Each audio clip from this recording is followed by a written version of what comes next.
Welcome to our live meditation.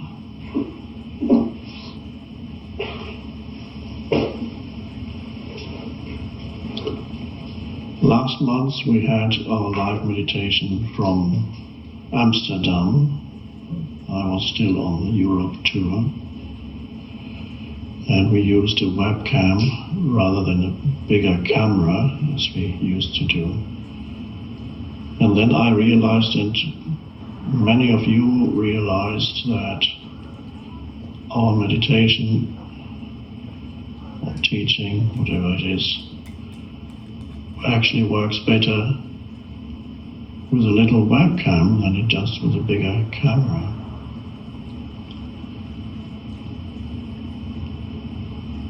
It may have something to do with the fact that I'm very close to this little webcam. And there is a deeper sense of connectedness.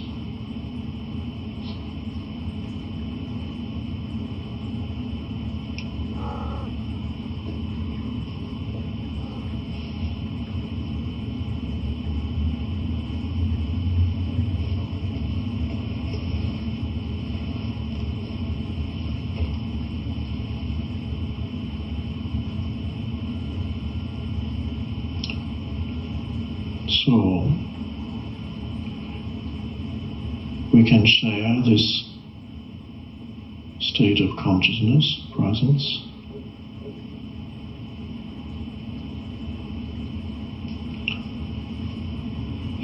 and we're using the medium, the technology,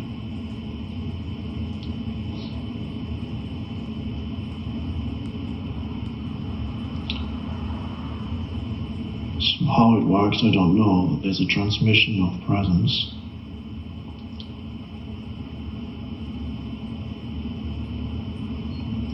And that's why we're here, to enter that shared state of consciousness.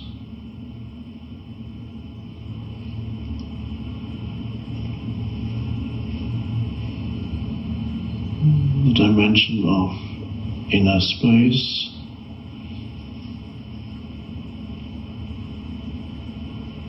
stillness,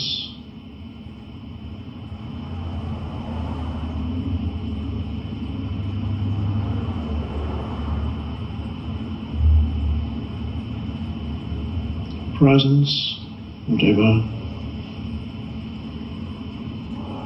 you want to call it.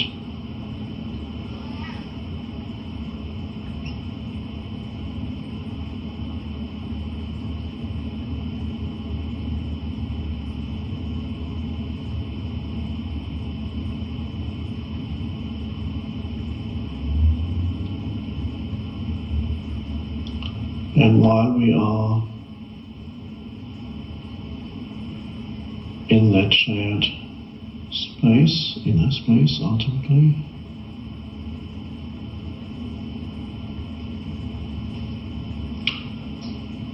who you are as a person is of little or no importance.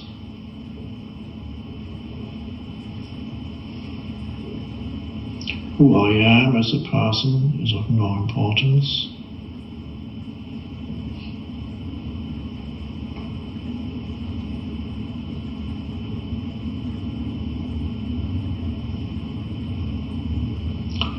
At least while we're here. And then hopefully that will have some effect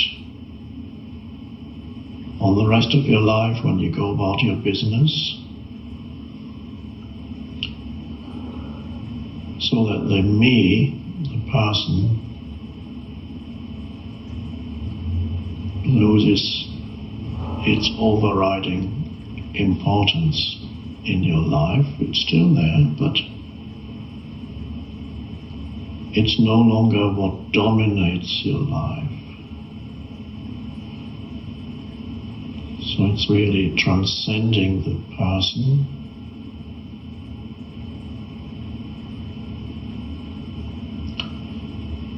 And being here together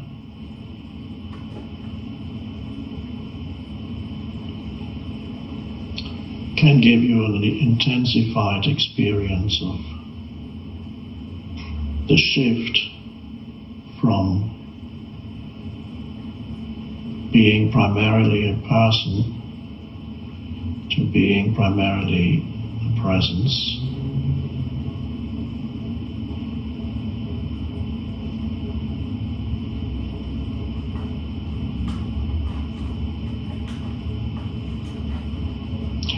I don't speak to you as a person.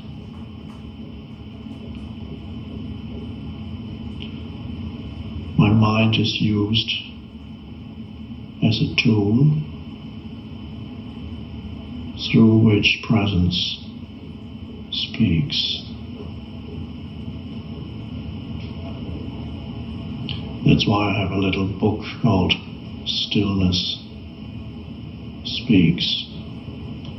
Seems almost paradoxical.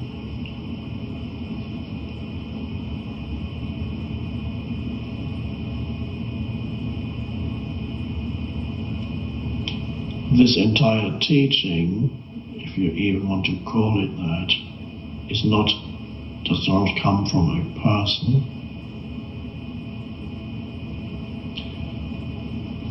It only happens because the person got out of the way, became transparent, subsided,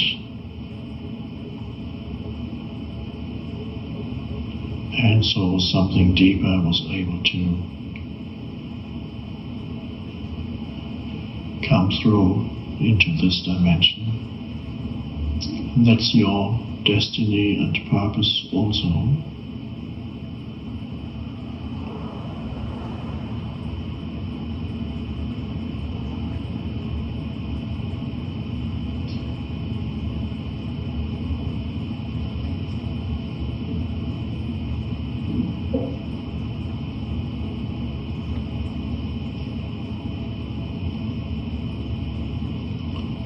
So to be the presence consciously, to experience yourself as that underlying presence, is liberating.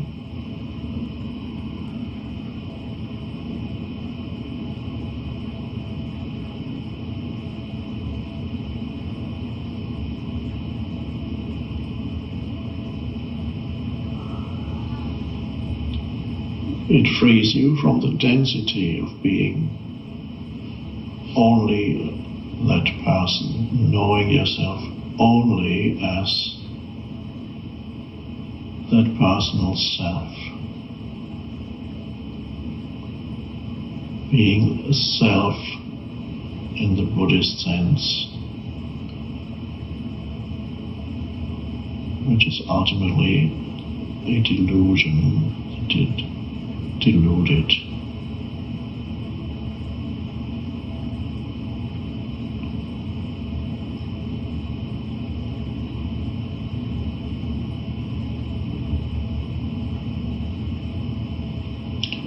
What emerges is, in Buddhist terms, we might say the no-self, which is not something, it's not an object, it has no form.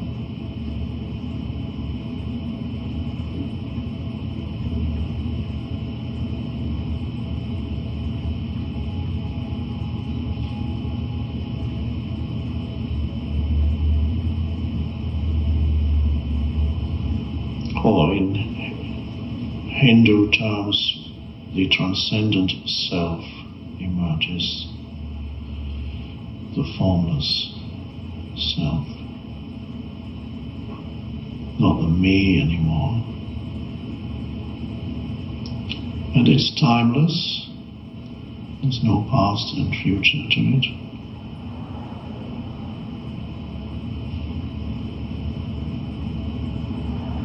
And so this is recognizing yourself as essentially timeless. Timeless awareness, timeless consciousness.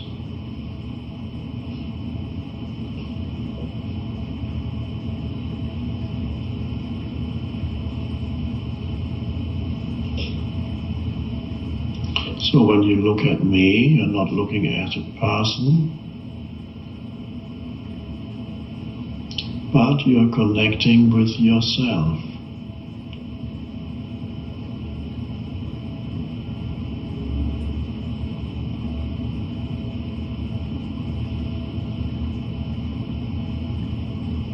So the depth of who you are is reflected back to you, that's all.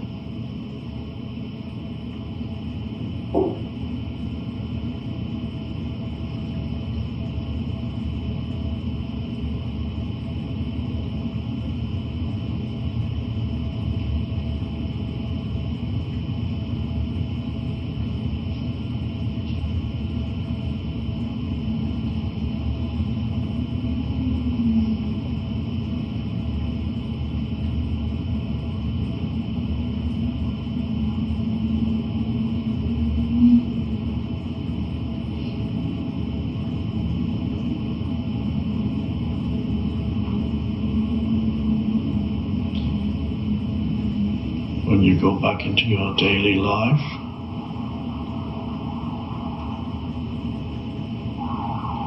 there may be times when the person reasserts itself completely, so you lose yourself again in the person,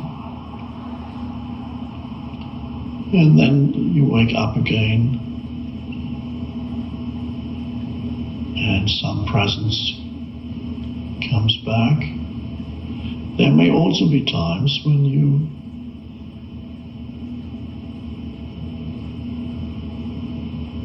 are primarily the presence. That's wonderful as that happens more and more in your life.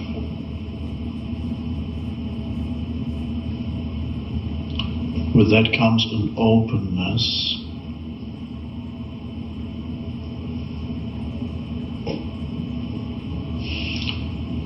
A non-judgment, the judgmental mind subsides.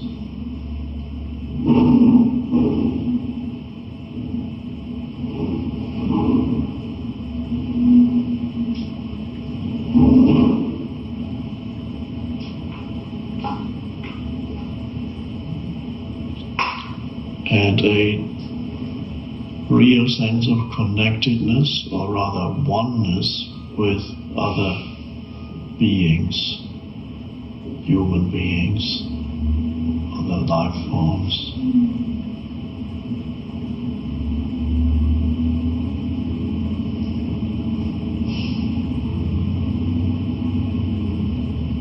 And so that means the way in which you experience your so-called life, the way in which you experience the world, people, situations, events, that changes.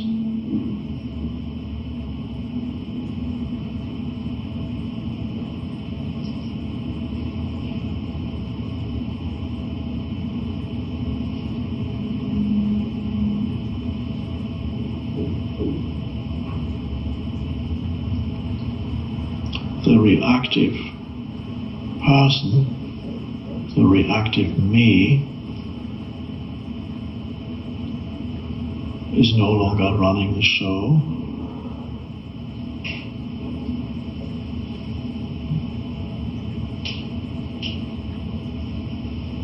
And where before there was a reactive, judgmental person,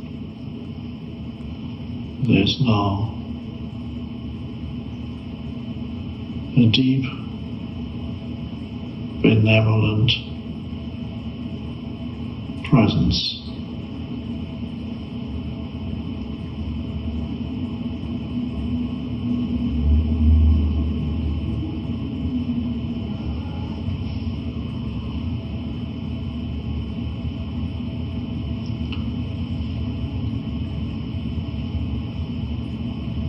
When you go on the internet and read what people have to say about this or that, most of all that is the reactive person.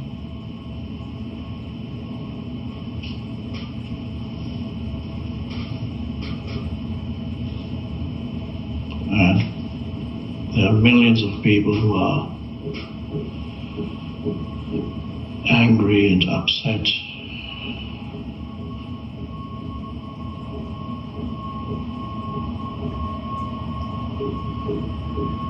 And they can energize other people who are equally unconscious.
And when you begin to notice in your daily life, when things happened, things went wrong, people didn't do what they were supposed to do, which happens a lot.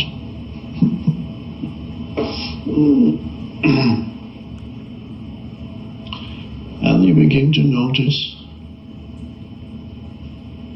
where before there was an immediate reaction, an immediate complaint, an immediate judgment.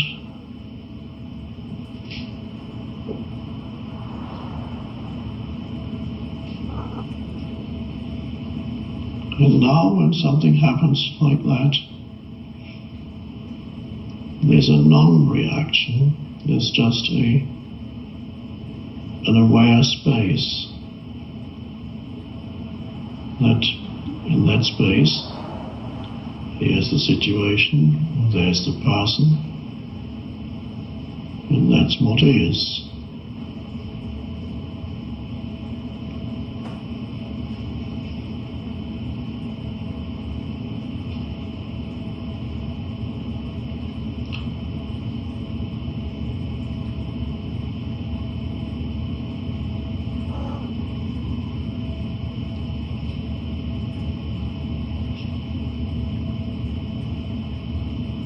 And that's wonderfully liberating when you don't need to react all the time.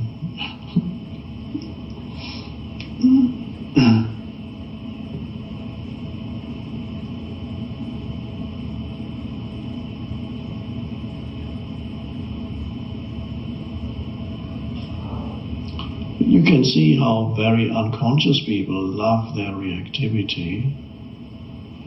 You can't take it away from them. They have to arrive at a point where they realize that they are causing themselves and others suffering. Until a human being arrives at that point, they don't want to let go of their reactivity. The ego loves it.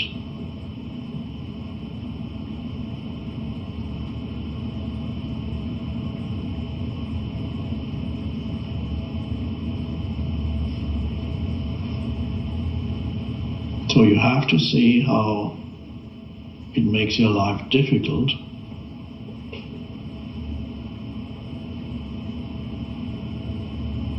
You have to experience the suffering that it creates.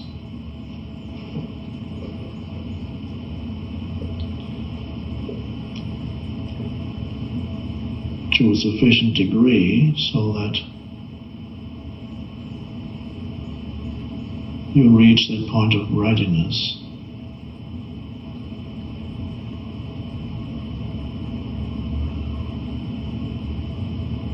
Because this is really seeing that 90% of the suffering in your life is created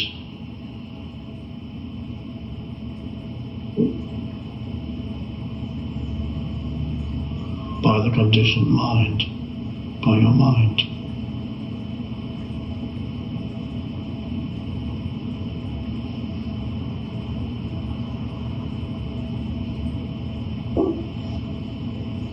And it's good to arrive at a point where you say, I can't stand it anymore, I can't take this anymore. But at that point, some people still think that what they can't take anymore is to do with whatever happens around them. But really, it's to do with their mind.